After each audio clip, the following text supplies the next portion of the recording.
Students, एडोबिला point channel में आपका स्वागत है। और चलिए शुरू करते हैं आज की वर्कशीट। तो आज की वर्कशीट शुरू करने से पहले मैं इम्पोर्टेंट नोटिस बता दूं कि इस चैनल पर आपके सारे वर्कशीट एक दो दिन पहले ही अपलोड हो जा रहे हैं, तो आप हमारे चैनल के साथ बने रहिए। और अभी तक अगर आपने चैनल को सब्सक्राइब नहीं किया है तो सब्सक्राइब कर लें और बेल आइकन का बटन भी दबा लें ताकि सारे वीडियो के नोटिफिकेशन आप तक पहुँचते रहें। तो आज की वर्कशीट है वर्कशीट नंबर 68 और ये है कक्षा 10 हिंदी व्याकरण और रचना रस का 5वां भाग। हम लोग रस पढ़ रहे हैं और रस के ये 5वां वर्कशीट है। रस का जो जितने अभी तक हम लोग पढ़ चुके हैं वो 5वां वर्कशीट है। और अब तक हमने रस की परिभाषा जाना है, उसके अंग जाने हैं, अस्थाई भाव और श्रृंगार एवं करुण रस के बारे में जान चुके हैं। अब हम शेष रसों के बारे में संक्षिप्त जानकारी प्राप्त करते हैं और उसी के आधार पर नीचे दिए गए प्रश्नों को हल करते हैं।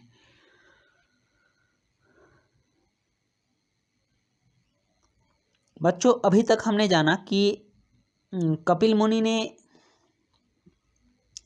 9 रसों की व्याख्या की है। उसके बाद भी आगे 2 और रस जोड़े गए हैं और इस आधार पर कुल 11 रस हैं, जिनमें से कि हम लोग पिछले वर्कशीटों में 11 रस और उनके अस्थाई भाव के बारे में जाना है। और 2 रस जो कि हम पिछले वर्कशीट में पढ़ चुके हैं, श्रृंगार रस और करुण रस। और अब बाद बाकी के जो आगे के रस हैं उसको हम अब पढ़ना शुरू करेंगे। तो अब हमें पढ़ना है वीर रस। वीर रस जब काव्य में उमंग, उत्साह और पराक्रम से संबंधित भाव का उल्लेख होता है तब वहाँ वीर रस की उत्पत्ति होती है। और इसका उदाहरण है, मैं सत्य कहता हूँ, सके सुकुमार न मानो मुझे, यमराज से भी युद्ध को प्रस्तुत सदा मानो मुझे। मतलब कि इसमें कुछ ऐसी बातें कही जाती हैं कि मन में उत्साह भर जाए और सारे अंग फड़कने लगे, एक वीरता का भाव हो, तो उसे वीर रस कहते हैं। पहले जब लड़ाइयों में सैनिक जाते थे तो उनको वीर रस की कविताएं और रचनाएं सुनाई जाती थी। बड़े बड़े ढोल नगाड़े बजाकर उनके अंदर उत्साह और उमंग भरा जाता था। तो इस रस से हमें वीर रस की प्राप्ति होती है और मन में उमंग, उत्साह और पराक्रम का भाव उत्पन्न होता है। उसके बाद है हास्य रस। किसी वस्तु या व्यक्ति की घटनाओं और भावनाओं से संबंधित काव्य को पढ़ने से उत्पन्न रस को हास्य रस कहते हैं। हास्य रस का अस्थाई भाव हंसी होता है। जब किसी घटना को हम पढ़ते हैं या किसी भावना से संबंधित काव्य को पढ़ते हैं और उससे अगर कुछ मन में हंसी टाइप की आती है तो वो हास्य रस कहलाता है और इसका अस्थाई भाव हंसी होता है। उसके बाद है रौद्र रस। जिस काव्य रचना को पढ़कर या सुनकर हृदय में क्रोध के भाव उत्पन्न होते हैं वहां पर रौद्र रस होता है।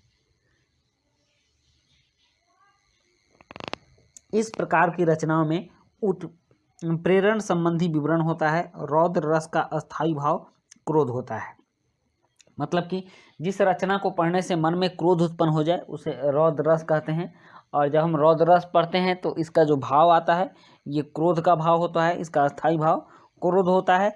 पिछले वर्कशीट में हमने देखा है कि 11 रस और 11 रस के अस्थाई भाव अलग अलग से हमने पढ़े हैं।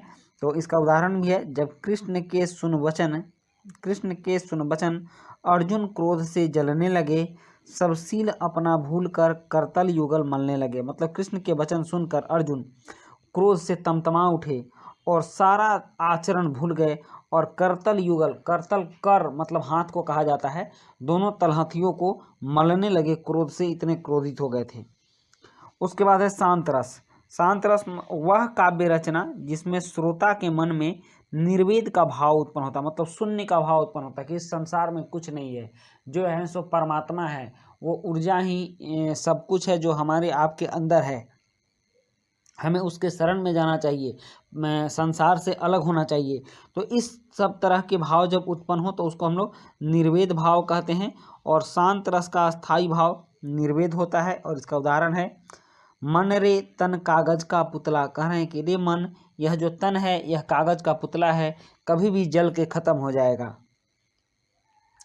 लगे बूंद बिनसी जाए क्षण में, गर्व करे क्यों।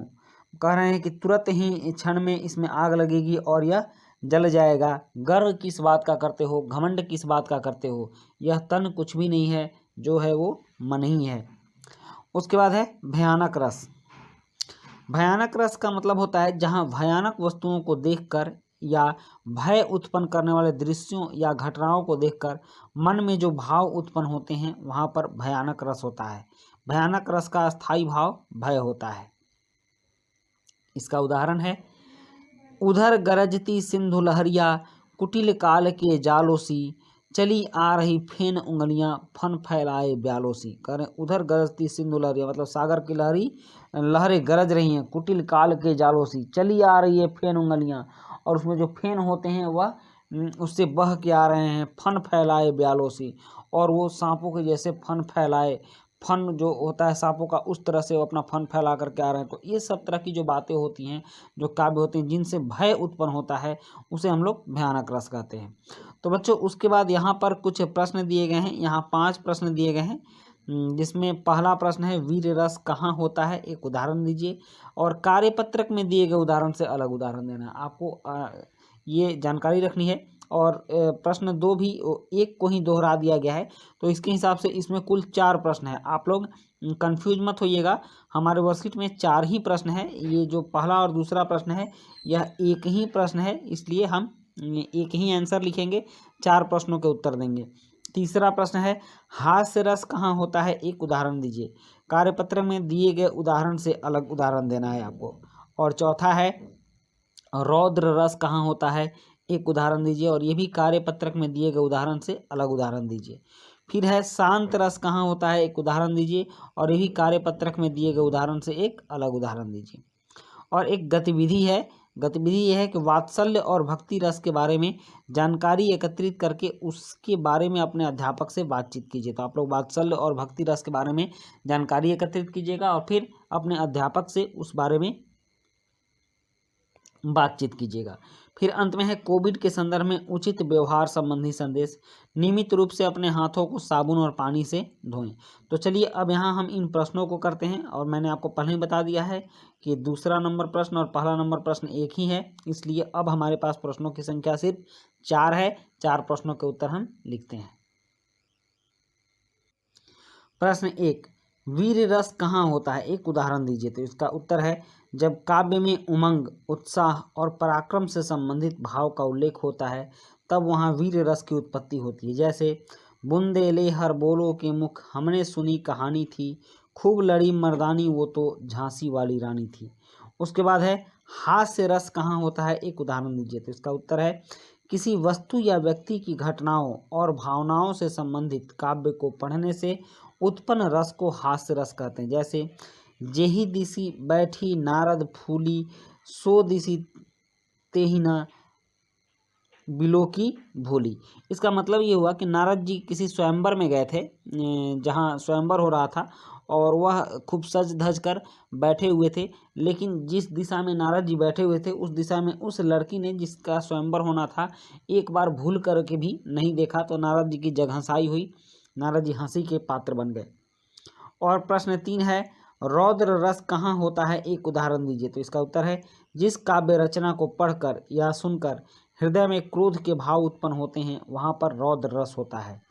इस प्रकार की रचना में उत्प्रेरण संबंधी विवरण होता है। जैसे उस काल मानो क्रोध से तन कांपने उनका लगा, मानो हवा के जोर से सोता हुआ सागर जगा। इसको पढ़ने से ऐसा लगता है कि क्रोध आ गया हो, उस काल के क्रोध से, उस समय के क्रोध से उनका तन कांपने लगा, और मानो हवा के जोर से, ऐसा लग रहा था कि हवा के जोर से जिस तरह सागर में लहरें तरंगे उठती हैं उसी तरह उनके शरीर में तरंगे उठने लगी। और प्रश्न 4 है शांत रस कहाँ होता है, एक उदाहरण दीजिए। तो वह काव्य रचना जिसमें श्रोता के मन में निर्वेद के भाव उत्पन्न होता है, शांत रस का स्थायी भाव निर्मित होता है। तो अब मैंने पहले बताया कि शांत रस जिसको पढ़ने से मन शांत हो जाए, एकाग्रचित हो जाए, उसे शांत रस कहते हैं। तो यहाँ है कबहू कहो यहीं रहनी रहूँगो, श्री रघुनाथ कृपाल कृपाते संत स्वभाव गहंगो। इसका मतलब हुआ कि आप कहीं भी रहिए, कुछ भी कीजिए, श्री रघुनाथ मतलब भगवान राम की कृपा से ही संत के स्वभाव मिलेंगे, मन जो है शांत होगा, मन स्थिर होगा और आप परमात्मा को प्राप्त करेंगे। तो इस तरह से आज के वर्कशीट में हम लोगों ने रस को जाना, रस क्या है समझा और इसके कुछ भागों को उदाहरण सहित देखा भी। तो बच्चों वीडियो अगर अच्छी लगी हो तो अपने दोस्तों के बीच शेयर जरूर कीजिएगा और ज़्यादा से ज़्यादा लाइक और कमेंट भी कीजिएगा। तो मिलते हैं नेक्स्ट वीडियो में। Thank you.